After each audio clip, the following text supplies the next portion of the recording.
Good evening, ladies and gentlemen, and welcome to round number 10 of the Classic Lotus Grand Prix series here from Circuit de la Sart in beautiful Le Mans, France. This is the 10th round of the Classic Lotus Grand Prix series. This is also a Trailer TV broadcast. I am Joonas Puhakka, and alongside with me on the broadcast booth is a guy who is usually behind the cameras, Eero, Husa, Forsblom. How are you doing? I'm doing just fine, and good evening, everyone. Yes, good evening, and behind the cameras it will be Aleksi Elomaa, as drivers have just completed their first qualifying lap. Gernot Prix is currently in the provisional pole position with a 3:37.7. In the second place is Gerd Hofer with a 3:39.1, and Fabian Kerber is third with a 3:39.2. And it feels so weird, Eero, to say lap times in the Classic Lotus Grand Prix series that start with a 3-minute marker. Yes, Le Mans is a really long... it's a really long track. That it is a really long circuit, and we still have some drivers who haven't yet completed a qualifying lap, including the defending champion Sergio Macias, whose first lap didn't actually go that well. But his second lap, he is currently on it now. Let's see if he can improve here.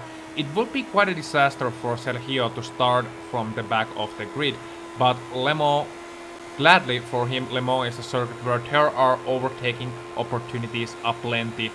4 very long straights, I should say, and differing from last season, Eero, there are now chicanes on the track.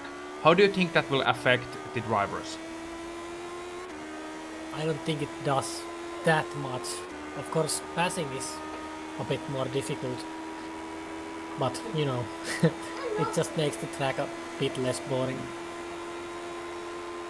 Yes, indeed. And a bit less boring, and some drivers have complained the track and its, well, let's just say, boring nature with open-wheeled cars. It is a real challenge because you have to drive with such a low downforce setup. Of course, no Tapani here tonight to explain why there has to be such low downforce setups, but it is not as ridiculous as it was last season when we saw Le Mans for the first time here in this Classic Lotus Grand Prix calendar.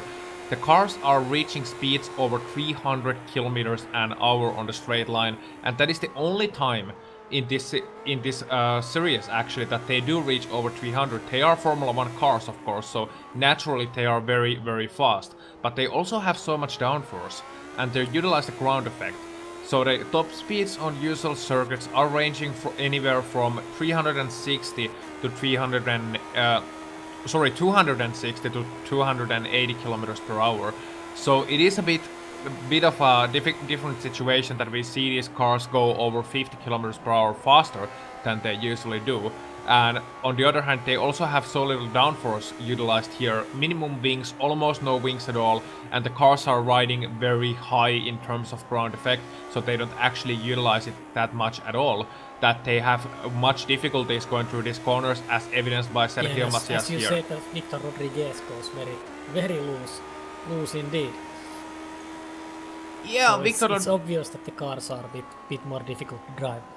Yeah, Victor Rodriguez, we know him as a very good driver, we know him as a very fast driver, but he's also having difficulties, and especially for the drivers who go into Le Mans thinking it's a draft fest, they are going to have some very difficult times. As Sergio Macias, Victor Rodriguez puts in a 3:39.1, and Sergio Macias goes into the second position with a 3:38.4.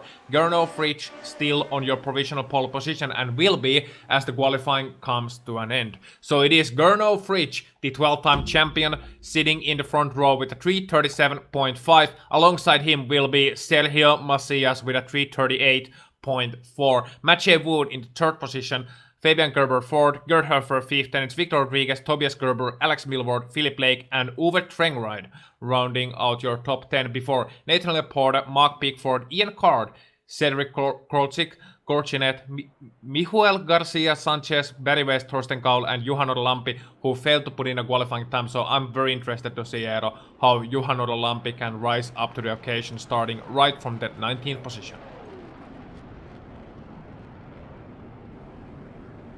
As we also have the green light, and we are underway here in round number 10 of the Classic Lotus. No, we are. I'm sorry. No, we are not.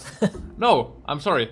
Just something weird happening here. Camera's going all weird, but that is rise up to the occasion. A bit of a false start there. I guess. And false starts, well, that is something that could also happen here for some of the drivers.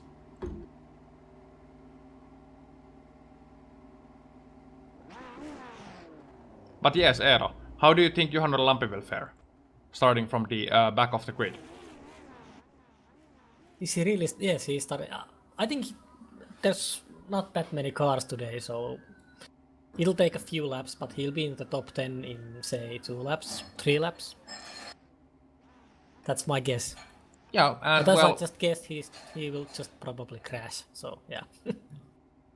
yeah, that might be also a thing. So, as we have 20 seconds to go to the start, I gave you all a heart attack there, and we have the lights on. So, the start is actually getting ready to be underway as the drivers have gridded up very quickly indeed, and we have lights are green, and we are underway here. Gernot Fritz takes a beautiful start here right from the pole position. And in the second place is actually Mathieu Wood right now. Third place, Fabian Gerber.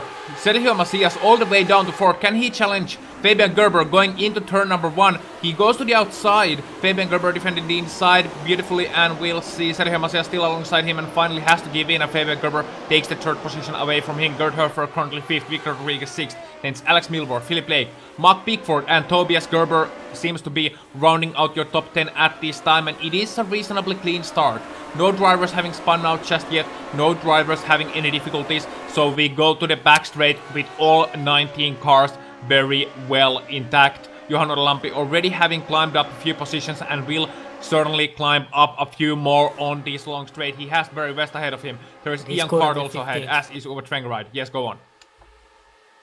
Yeah, Norlampi is currently 15th and he passed four cars already at the start, so it looks pretty good for him. And now Ian Card is passing Uwe Trengeride. Yeah, he is. So Uwe Trengeride, the Lotus 49 veteran, who has also dabbled with the Lotus 79 series just a little bit, has to concede a position now to Mr. Ian Card, who we of course know from previous races as a very fierce competitor indeed. So there is Nathan Porter just ahead of Ian Card, and there's Tobias Gerber, Philip Lake and Mark Pickford. So they are in the edge of top 10 as Victor Rodriguez goes to the inside against, it seems to be Gerd Hofer. Yes, Gerd Hofer, and this is for the 5th position on track. So let's see if Victor Rodriguez can pull it off. He's still alongside, but Gerd Hofer just managing to defend very well. And this is what... Yes. Norlampi goes past both Barry West and Uwe Trengeride from the inside. It was a pretty interesting pass. They were 3 wide coming into the turn, so... So yes, and now Gorchinet goes alongside Uwe Trengeride as well, so it seems to be that Uwe is a little bit slower on the straight line, maybe a little bit too much wing, and he has to also concede another position. Let's see if Cedric can get alongside him as well. Thorsten Kaul also coming from back. Thorsten Kaul passing both Cedric as well as Uwe Trengeride going into the Mulsanne corner. Uwe trying to challenge around the outside, so they're still too wide, but Thorsten Kaul manages to take the position away from the Norwegian, and as a result of that, Thorsten Kaul now rising up to another position. So Uwe Trengeride going back very, very fast here. And do you think that he has just a little bit too much wing on his setup? Well, might be. I think that everyone here is at the lowest possible settings, but that would be just logical because these are downforce cars and the straightaways are so long that any extra drag that you have is critical, so if he has any wing, then he has too much. Yes, yes, that is true, but it could be that Uwe has decided that he feels more comfortable running with just a little bit more wing and being faster on the Porsche curves, because I want to see what he does here now that we come to the Porsche curve section. He has lost hand over fist to just about everybody on the straight line. He's actually last car on the track right now, but I want to see whether it's due to some damage that he might have, he's just not comfortable with the car, or whether it's due to the fact that he has just a little bit more wing and will climb up more as they come to the Porsche corners. But either way, it's an interesting strategy, and as they come to the fast corners, I'm just not seeing Uwe being very fast at all here just yet, so maybe he's just not comfortable with the car and could have some damage, some underlying issues.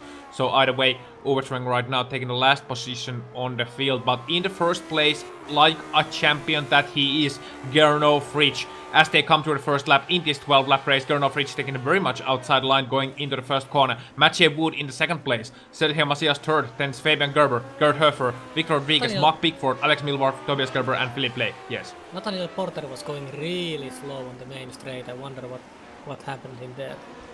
might be just actually a slowdown penalty. Could it be? Yeah, it certainly looks like that because he takes the inside line and goes pretty slow. So Yeah, and he went very wide on one of the last Porsche curves, so it could be that. I think it's the karting corner that it's called, the last Porsche curve. And he went very wide there, so he could have had actually a slowdown penalty from there. So let's see what Johanna Lampi does here against Mr. Ian Card, and this is for the 12th position. And your bet was, actually your guess was, that after a couple of laps, Johanna Lampi will be the top 10. Now he's challenging Ian Card for the 12th place, and he's going smoothly through using the draft to maximum advantage on the inside, having very good straight line speed, and just goes cleanly through before the braking zone.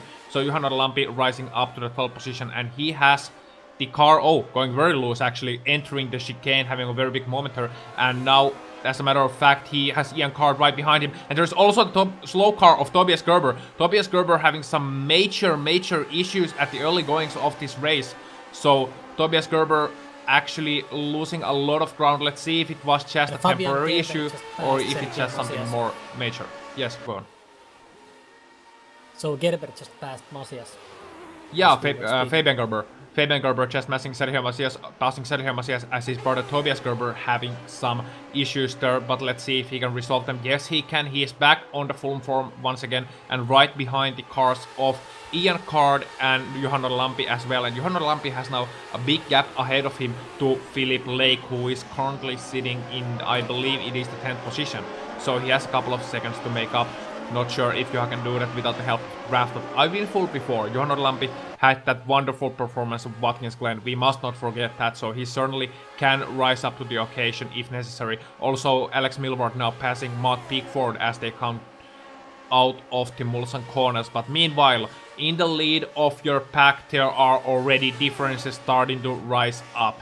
It is Gernot Fritsch with about 10 car lengths between himself and Mathieu Wood on the second position. Sergio Macias third, as he has gotten himself past Fabian Gerber once again, who is sitting in fourth place. Then it's Victor Rodriguez, Gerd Höfer, and then it's a big gap already to Alex Milward. So 6-car train.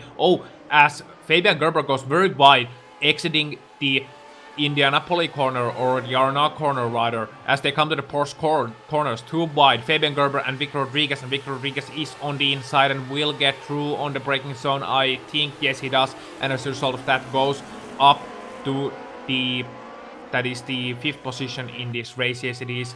And there's also a battle between Gerber and Ian Card, and Tobias Gerber just passed Ian Card and is now pulling some distance between them, but we'll see how that goes on the next straightaway.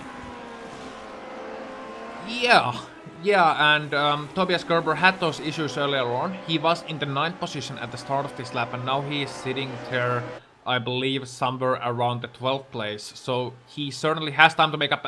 Mark Pickford comes to the pit lane. Mark Pickford coming to the pit lane, and I do wonder why, and I do wonder also if he's gotten himself a penalty or if it could be just fuel, starting with the qualifying fuel.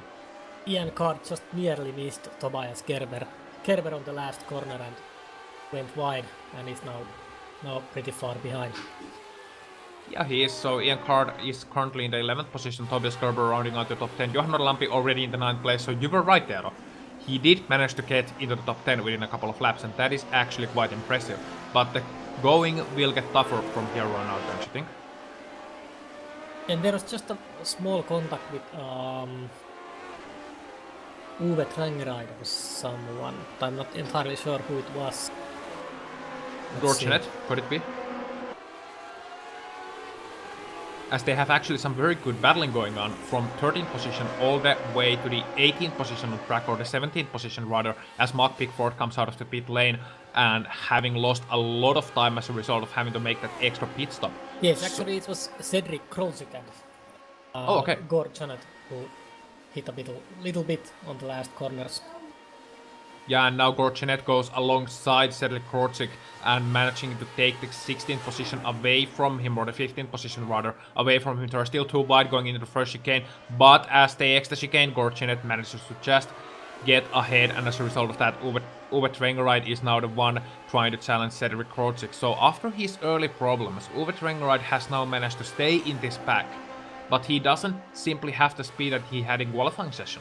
so I do wonder why, but still, if he can just stay in this pack and make hay while the sun shines, make up some positions by the other cars battle, then he can still come up with a decent finishing position from here, as also Barry West and Thorsten Cole, I believe, were too wide going into the second chicane, and now Gorchinet is really slow on the exit of the corner, having Cedric Korchik right behind him. Cedric right behind him, still looking to the inside. He has all the way room on the inside, and he finally crosses over the tear. Uwe Trengride trying to draft both of the cars, actually having to pick lanes here on the straight line, and Cedric finally decided that no, it's not worth it. I'm not trying to outbreak him to the Mulsanne corner, so it's still Gorchinet in the 15th place, Cedric 16th, and Uwe in the 17th position. Very good battling here on the back end of the pack, as Ian Card tries his best to just run away from these guys. He's looking at his mirrors, seeing the battling Eero, and going just like, nope, nope, I don't want any part of that at all. Yeah, actually it looks like Krolsik isn't getting that much of a pull driving behind Janot. I don't know why. Maybe he has some damage from the earlier hit. Yeah, and also Mathieu Wood has had some issues earlier in this lap. He actually took a slowdown penalty, I do believe. Yes, a slowdown penalty, just cutting the Mulsanne corner a little bit too much, and as a result of that, he lost Gernot Fritsch entirely from his sights and is now relegated all the way back to the 5th position. So Fabian Gerber, Victor Rodriguez, and Sergio Macias, all of them passing the hapless Matt J. Wood, who has now Gerd Hofer behind him. So this battle from the 2nd position all the way to the 6th place is still very much raging on, even though it is at the trench warfare stage. And to any of the new viewers and any of our established viewers, hello, and I should explain that Le Mans as a circuit will be one which is very much a draft battle. So you might not see your typical race from the early on, rather you see these guys waiting, biding their time and just trying to maximize their lap times, and then just waiting till the latter part of this race. Uwe Trengeride has crashed with... Yeah. Gorchinet. Yeah, Uwe Trengeride having crashed in the... I believe that was actually not caused by Uwe Trengeride, but rather Gorchinet having some issues. Let's see what happened there. Oh, coming out of the karting corner, Barry West had to do a 2-foot magic save there. He went just a little bit too wide, having to save his car. Gorchinet failing to avoid it. Gorchinet spinning to the inside wall, and that also involved Cedric Korchik in that battle, who also was collected as he tried to avoid it, and as a result of that ran right into the outside wall, and also Uwe Trengride involved. So a big moment there for these 4 cars. Yeah, I don't think yeah. Uwe could have done anything to avoid that one, so really wasn't his Well, fault. he could have slowed down. Yeah. I mean, in fairness, I must say that Uwe was very much aware of the situation. He was trying to go through on the middle. He saw the cars going to either way of the track. He was trying to go through the middle, but then Cedric's car just bounced from the outside wall. And even though Uwe avoided it all the way to the grass, he was just so unlucky when the car hit him. But he did manage to keep it going, albeit with a little bit damage, and managed to collect himself 3 positions from that. But now Uwe Trengeride is a man driving very much alone. He is all by his lonesome. He has a very big gap ahead of him and also a very big gap behind him. So Uwe Trengeride currently in the 15th position. Very little prospects for him from trying to gain another position. But still, hey, he'll get some track time. Gerd Höfferer is trying to get into the top 5, and he's challenging Matt Wood on the back straightaway. Yes it is, So Gerd Höfferer and Mathieu Wood battling each other, Lotus versus Walter Wolf Racing, but it's still Mathieu Wood who manages to just hold on to that 5th position for Oh, and he now. goes really, really loose on the exit, and Mathieu Wood runs away. Yeah, and you see that on quite a few occasions here because of the low downforce and because of the cars having to run with very little wing. You see the cars just not behaving like these drivers are used to, because I was taught by Mr. Tapani Linnaluoto, who is our usual commentator here, that you are safe as long as you are in the you are below 80% on the throttle with the Lotus 79 on any occasion. But when you combine that with the low downforce that you have to run at track like Le Mans and also perhaps at Monza, then you start to have some issues, because suddenly these drivers have like a season, a year multiple years of experience from driving the Lotus 79, and you're used to the fact that they are safe at 80% throttle or below, but suddenly you start to get loose at 50% of the throttle, 60% of the throttle, you start to have some issues. So that affects your confidence as a driver. And as a result of that, we see drivers also having problems when they are used to, okay, I'll just master throttle, you go by muscle memory, you try to get a run on another driver, as we saw Gerd Hofer doing there against Mathieu Wood, and then the back end slips away and you lose half a second, perhaps even a second, and suddenly the back is gone. So now Gerd Hofer has all the work again ahead of him, but I just have to admire the pace of Gernot Fritsch. Right now he has lost the draft, he has the battle back behind him, who are not at the moment catching him up. Let's see, 340.2 for Gernot Fritsch, and let's see what Sergio Macias did there. He did a 340.7, so another half a second lost for Mr. Macias, and the gap right now is 3.7 seconds ahead. So I think unless something major happens to Mr. Fritsch, the battle will be very much on for the second position in this race. Yes, and if Rodriguez catches Macias, it will slow him down even more, so I would say that this race is pretty much Gereno's. Indeed. So, Eero, have you yourself raced at Le Mans previously? Actually, I have never raced Le Mans in e-racing. It's Wow. just, I just don't like the track. Okay, it's fair, and other people do not like the track. There are people who do like the track very much, so shout out to Mr. Jonathan Boutel if you're watching. Yeah, but I do like the draft battles here. I mean, that brings some excitement, like you'd want, like you'd see in oval racing, and especially in these high-speed tracks. So it kind of creates situations where you need to drive aggressively against others. But I don't know, the track itself, it's just too boring for me. I actually do agree with you. I think it fits the draft battles, kind of like you see maybe with the Lotus 49. If it fits anything, it fits a Lotus 49 race, and it has to be a long race, it cannot be a sprint.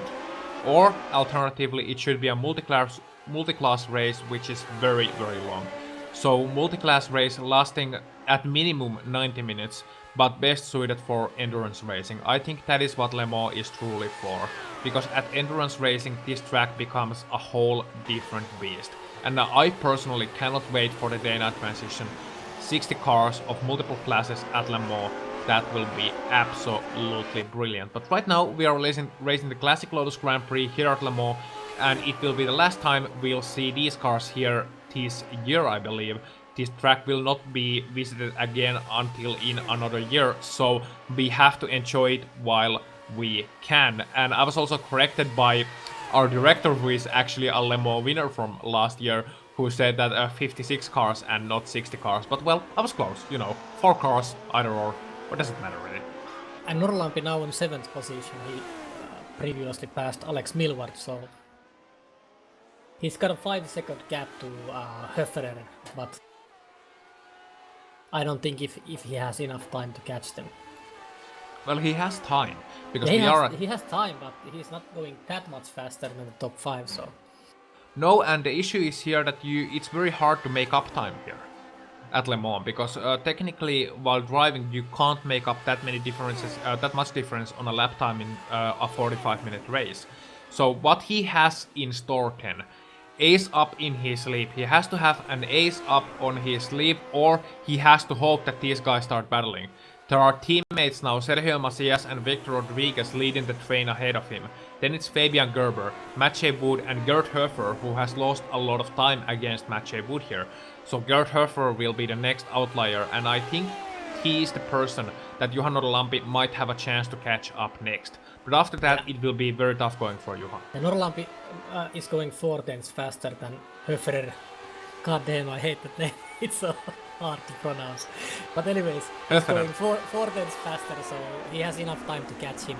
But if Rodriguez, Gerber and Wood slow down because of the battles, they could both catch them, so that should create something interesting to watch. Yeah, and Juha Norlampi actually was 1.1 seconds faster last time by than Gerd Hofer. because Johanna Lampi had a 340.6 even though he passed Alex Milward. So he has actually caught up just a little bit, but he isn't catching up to Sergio Macias, Victor Rodriguez and Fabian Gerber nor Mathieu Wood. So Gerd Hofer is next on his list and he is 4.5 seconds ahead of him. We are at lap number 6 and there are 12 laps in this race, so Eero, how many laps does it make? Hopefully it'll make less than 5 laps, but we'll see. Yeah. And so, 4.5 seconds is the gap between those guys, and we are also seeing the battle ahead of them forming. And another person who could put his spoon into this soup is of course Fabian Gerber, because he knows the situation. He knows that Victor Rodriguez and Sergio Macias will be both very difficult to pass. And he also knows that Sergio probably right now has the best raw pace out of this pack. He was second in the qualifying, and even though he isn't catching up to Gernot, he is still very much holding on to that second place with his teammate right behind him. So what Fabian Gerber has to do right now is get past Victor Rodriguez, and he has to do it, in my opinion, as soon as possible. And he isn't that far away. And right now Victor is losing the draft from Sergio just a little bit. His cars have a very short draft range. They have just 6 to 7 tenths of a second of optimal draft range as Fabian goes to the outside against Victor Rodriguez into the Mulsanne corner. Let's see what happens here. Victor defending the inside, braking just a little bit later. Fabian trying to go for the crossover, and he actually does, but just not managing to get on the turtle as early as possible. But we are already seeing these guys going too wide into corners, and that is doing two things. It is allowing Sergio Macias run away from these guys, and it is also allowing Johanna Lampi to catch up just a little bit. And most importantly, as Fabian goes to the outside once again, it is displaying us with some entertainment. So that is what we like here, and Victor Rodriguez defending against Fabian not wanting to go alongside him onto that kink before the Indianapolis corner. So right now it is still Victor Rodriguez in the third place, just ahead of Fabian Gerber. Mathieu Wood losing just a little bit of time to those guys. Maybe he's hanging back, or maybe, just maybe, he just doesn't have the pace to match. What do you think? I think that's everything's possible. Actually, Noralampi was less than 3 seconds behind Höfeder a moment ago, but they both made some mistakes, and Noralampi is now again almost 3.5 seconds behind. So if this keeps up, I don't think he can manage to catch Höfeder before the race ends. Yeah, that is a fair point. That is a fair point. And it could be also that Juha is trying just a little bit too hard and then losing time as a result of that. It's not like we haven't seen that from him before. Juha is a very fast driver, but also prone to losing concentration a couple of times. We also know the reason for that. And Alex Milward, most importantly, has actually managed to stay right up to Johanna Lampi. So Alex Milward could also challenge Juha for the 7th position before the end of this race. And actually Juha making another little bit of a mistake in the last chicane, just not managing to take the optimal line. And as a result of that, Alex Milward is right now just behind Juha Lampi as they go to lap number 7. They are here on the main straight, coming under the Dunlop Bridge soon enough. Just a chicane to go and then under the Dunlop Bridge. And I must say, these Dunlop Bridges that we see on Le Mans, that we have also seen at Donington previously. I don't think the bridge is there anymore, but there used to be a Dunlop Bridge also at Donington. What genius marketing is that? You see the bridge, the Dunlop Bridge, and you know immediately what they are advertising, and it has become somewhat of a landmark at Le Mans.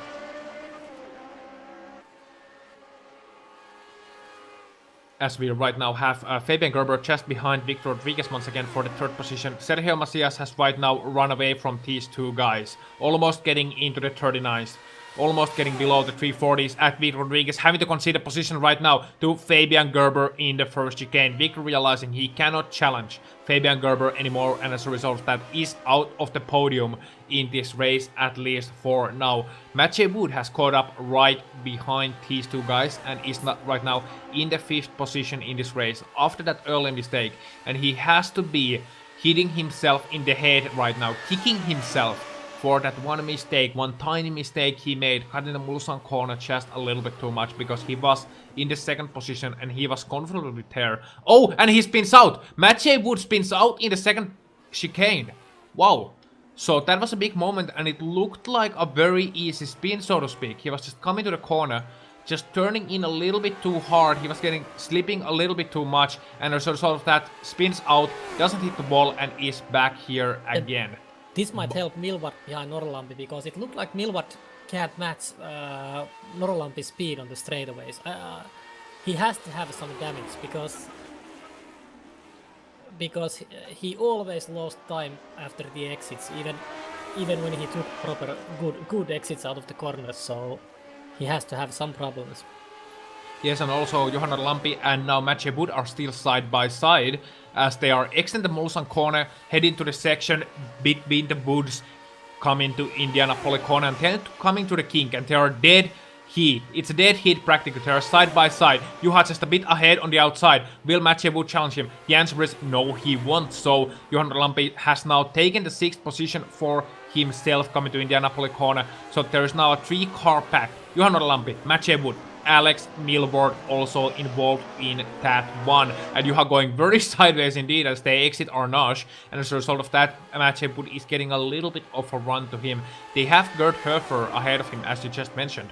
And Gerd Höfer isn't that far away. So there is a tiny chance, if they stop battling for a while, that Johanna Lampi could rise up to the 5th position in this race. But as it looks right now, 6th position is where he will at most end up. But if you ask Mathieu Wood, after making 2 mistakes here in this race, he doesn't want to concede any more positions. And I just feel a little bit bad for Mathieu Wood, because he has been in this series for a long time. He's been a fast driver for a very long time, a mainstay in the top 10, but hasn't managed that single good result.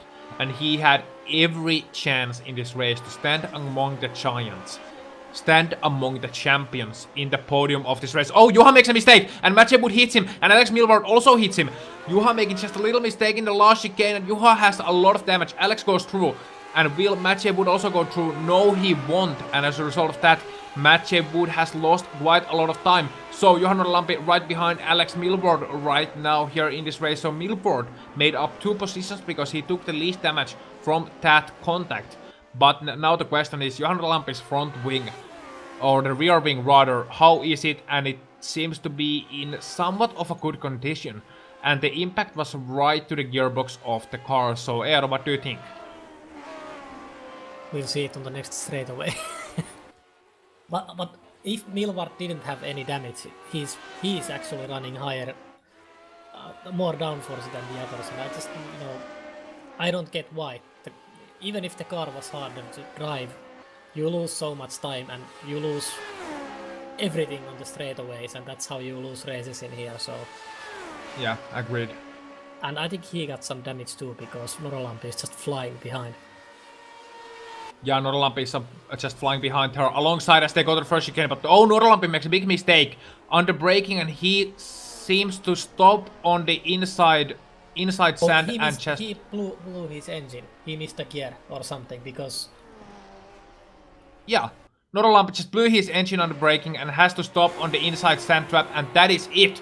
That is race over for Juha Norlampi after battling brilliantly from 19th position all the way to the edge of the top 5. He was at best in the 6th position, and right now that is all in vain as he is out of the race and walking back to the pit lane, his helmet in hand and his head all the way, and his look is in the sand, and he's just wondering why did I blow up my engine, why did this happen to me?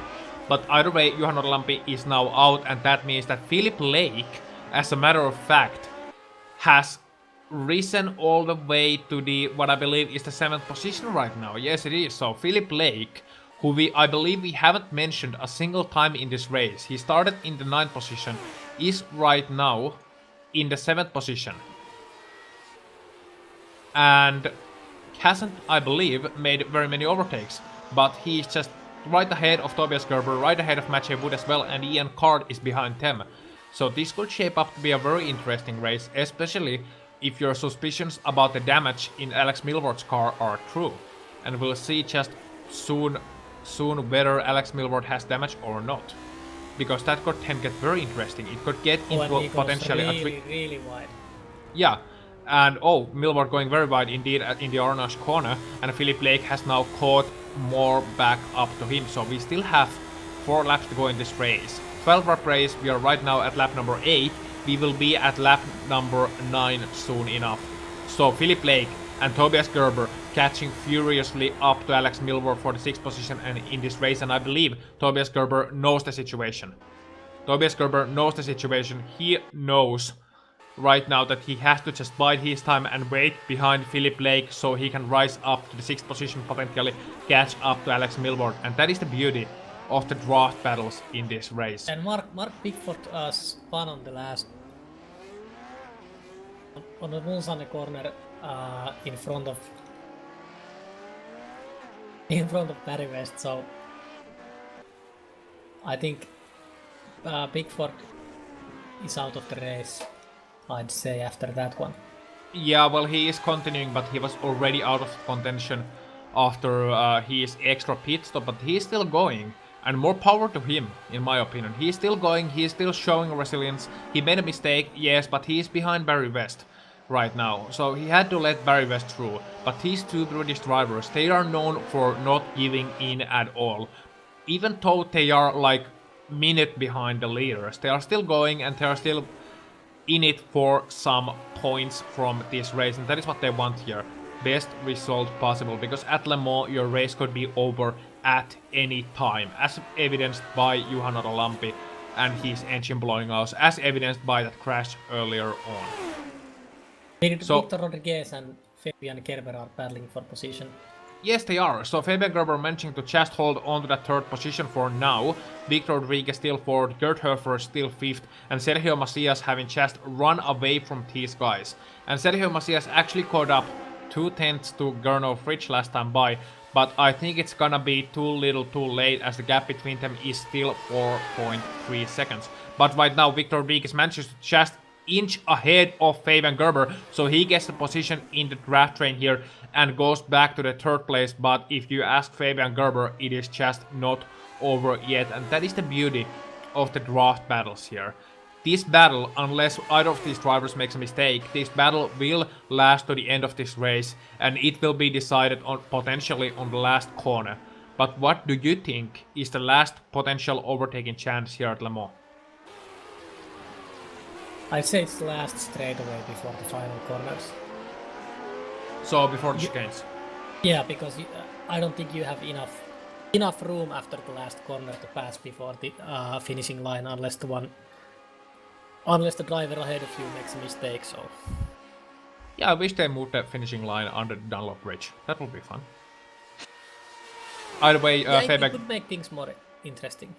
Yeah, and Fabian Gerber going to the outside once again against Victor Rodriguez. They're going too wide on the kink before the Indianapolis corner, and Fabian Gerber completing the overtake, so they finally went too wide through here. Fabian Gerber completing the overtake. Victor coming back to the outside, trying for the crossover, taking a better line to Arnage, but just not managing to hit the apex, and as a result of that, Fabian Gerber takes his 3rd place back. Now, where is Gerd Hofer? He's still a little bit too far back on these guys to really capitalize on this battle, but look out, this will be a doozy. One experienced driver in the form of Fabian Gerber, who we know as a very safe and a very fast driver indeed, currently holding on to the 3rd place. Then there is the young upcoming driver, Victor Rodriguez, challenging him with just 3 laps to go. Who would you place your bets on? I place my bets on Gerber. He's put up bit of a gap between them, but we'll see. And also there's a battle between Tobias Gerber and Philip Lake behind them for positions 7 and 8. And I'm actually quite surprised that they started battling, because I was saying last lap, I was saying that Tobias seemed to be very content on battling against on staying behind Philip Lake for now. Tobias seemed pretty content for that as they try to catch up to Alex Milward, but maybe he realized that their pace is just not enough to catch up to Alex. So he has now passed Philip Lake, and Tobias Gerber holding on to that 7th position for now. But if I know Philip Lake, if I know anything about Philip Lake, also hello to his father watching the race as well, I know he's watching, Philip has told me. Your son is doing his best, and if I know Philip Lake, then this is not over yet. Thank you, Captain Obvious. These are racing drivers. They will battle to the end, but especially Philip Lake, because we know he has had so many disappointments this season. We remember Philip Lake going to the wall at Sunset Bend from a very good position at Sebring. We remember him having issues, I believe, at Road Atlanta. And Rodriguez also is at Watkins Glen. now passing Gerber. Yes. Yeah. Actually, I thought that Gerber had better exits from the corners, and that Rodriguez was losing time there, but didn't seem like that.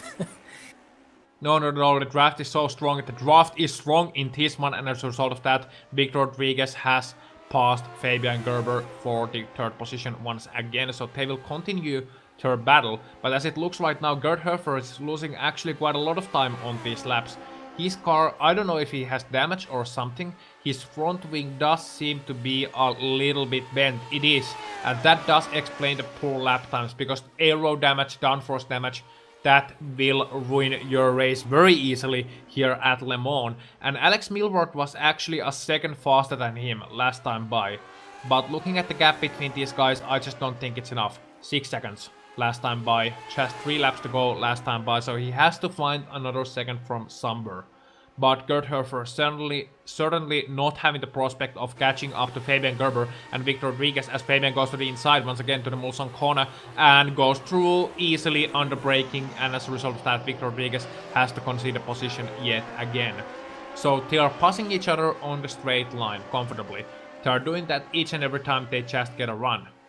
But my question is this, as Gert Jonet has also retired from the race, my question is this: when will they start looking?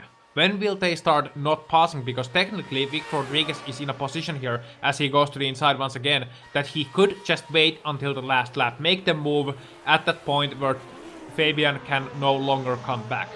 Yeah, I think Rodriguez should just try to drive behind Gerber and save his attempt for the last lap. So he could save some tire and just take it easy behind Gerber. Unless you leave it too late, and then well, you're gonna look like a bit of an idiot, frankly, if you do that. Leave it a bit too late. And Victor goes to the inside once again on the entry to the Porsche curves. So certainly Victor is not looking to bide his time, he is looking to battle. And I say right now, in terms of our entertainment in this broadcast, that is a very good thing, because these guys are battling. They are battling for the position, but Victor losing a bit of time right now, just not managing to nail those SS, those very fast and treacherous Porsche curves. So Fabian Gerber just put a little bit of a gap between himself and Victor Rodriguez. But if the old signs hold their truth, then Victor Rodriguez can catch up once again as they come to the straight line, and he is very close at the last chicanes, and on the straight line he is once again within the draft range. Lap times between those two guys: Fabian Gerber 3:40.8, Victor Rodriguez 3:40.8 as well. Ahead of them, Sergio Macias 3:39.3, and Gernot Fritsch still in the lead of this race right from the start, 3:39.0. So those are the only two guys currently under the 3:40 marker. And Barry West has also retired from the race at the earlier mark, so he is out, and as a result of that, we have Mark Pickford currently in the 14th position, who we did mention earlier. And looking at your result sheet with 2 laps to go in this race, just going through your results briefly, Gernot Fritsch is still in the lead with 5 seconds between himself and Sergio Macias. Fabian Gerber currently in the 3rd place ahead of Victor Rodriguez. That is the battle who we have followed for quite a few laps right now. Gerd Hofer is 5th in this race ahead of Alex Milward, who is 6th.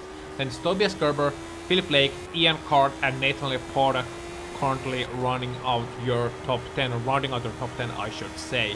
Then it's Mathieu Wood 11th, Thorsten Cowell 12th, Uwe Trengerite 13th, Mark Pickford 14th, Barry West in the 15th position, having retired from this race, as has Johanna Lampi, Cedric Polsik, Fortunet and Miguel Garcia Sanchez as well. So we still have 14 drivers here on the track. So I'm just a little bit disappointed.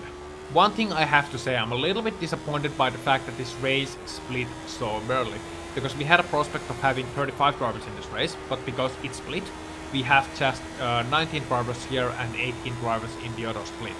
But I don't think my heart could have handled the insanity of having 35 drivers racing at Le Mans at the same time. I don't think I could have kept up with everything that would have happened. Meanwhile, Although, water is still wet. yeah, I can never keep up with what happens on the track. yeah. Victor Rodriguez now close right up in the back of Fabian Gerber once again. He's looking to the inside, so it's surprising me. He's still doing it. He still wants to battle, and well, why not? Victor Rodriguez, knowing he will have the camera time also in his Fittipaldi car against the leisure of Fabian Gerber. So Fabian Gerber in the outside, and Victor Rodriguez going through on the inside into the Indianapolis corner and getting the racing line, and as a result of that, taking the third position back for himself. And they must be right now looking, where are you strong and where are you weak? In my opinion, Victor Rodriguez is just a little bit faster on the slow corners, but in the Porsche curves, Fabian Gerber is a little bit faster. And if Fabian Gerber gets ahead into the Porsche curves on the last lap, I don't think Victor can come back. I actually thought that Gerber might just be able to run away before the last lap, or keep the gap so long that Rodriguez couldn't have a moment to strike. But I don't know.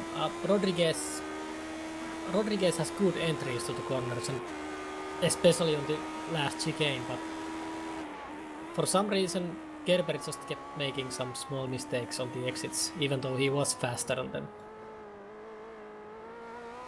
Yeah, so Fabian is right now behind Victor Rodriguez as they come to the last lap, and in fact, the gap has risen a little bit because it is 1.2 seconds right now, so it's actually Victor Rodriguez who has the potential to run away from Fabian Gerber here. Just nail these couple of corners. Yeah, go on. He has to make a mistake to lose his position, I'd say. Yeah, I would agree with you, but Fabian has the chance that he was faster in the fast corners, in the medium speed and fast corners than Victor Rodriguez, at least earlier on. So at these corners, the SS and Turtle Rouge, before the long back straight, if Fabian manages to just nail it, then he still has the chance to come back, but I don't think he does. I don't think he quite nailed it, and as we look at the lap time, last time by of Victor Rodriguez, with the help of the draft, granted, a 3:38.7, and that is, I believe, the fastest lap of this race.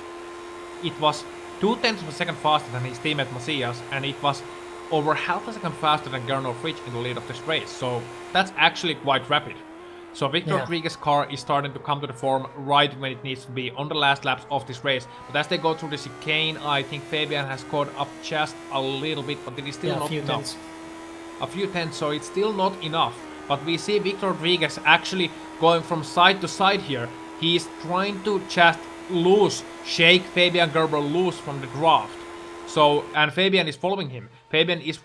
So I think Victor knows the situation. He is looking at his mirrors and he is seeing the blue blob of Fabian Gerber just getting bigger and bigger each time by. So we might still have a race in our hands yet. Let's see what happens here. Victor Rodriguez taking a rather good exit from the second chicane, but so does Fabian Gerber. Victor once again going from side to side, and trying to shake Fabian Gerber off the draft. So we see as they come to the Mulsanne corner, this is where Fabian Gerber has to maximize everything. Maximize the entry, hit the apex just right, he does, and maximize his exit using all of the available track and 10 some. And some more, yeah. He hit the and some more, yeah. He goes to the outside, but it doesn't cost him too much. So right now, the gap between these two guys, it has to be less than 1 second. So we'll have to see what Victor Rodriguez does here to defend against Fabian Gerber. Can he defend against Fabian Gerber? That is the real question. They come to Indianapolis, to the fast kink, then to the slow corner. This is where Victor was strong on the laps past. But as we see here, Fabian is using all of his experience, all of his might, all of his speed, all of the track and 10 some, and Victor gets a little bit loose at Arnage, and right now Fabian Gerber is right behind him. Can he complete the chase? Can he still rise up to the podium?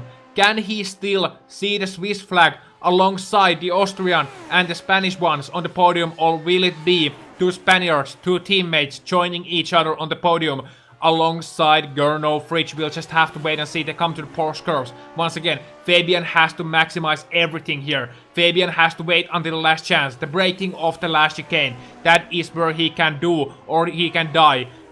Those are the two options. As we see, Gurno Fridge coming to the last chicanes for the last time. He will win this race.